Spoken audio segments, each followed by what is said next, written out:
Hey friends, if you wish to fix Microsoft Store error with the error code 0x00000190, then please watch this video. I will guide you through the procedure.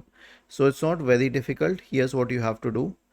Press the Windows key and the R key together to open the run window and type the command ws reset and hit enter.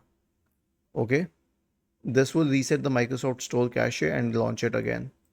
The next solution is to re-register the Microsoft Store, and I have a command for you. So all you need to do is copy this command and then you can search for PowerShell in the Windows search bar and click on Run as Administrator.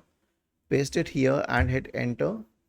This will reset PowerShell, re-register PowerShell. Basically, you cannot delete PowerShell from your system. So for applications which cannot be deleted from the system, you instead of reinstalling them, you can re-register them this way.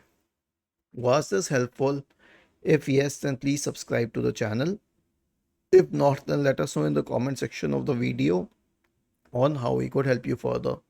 Thank you for watching this video and have a nice day.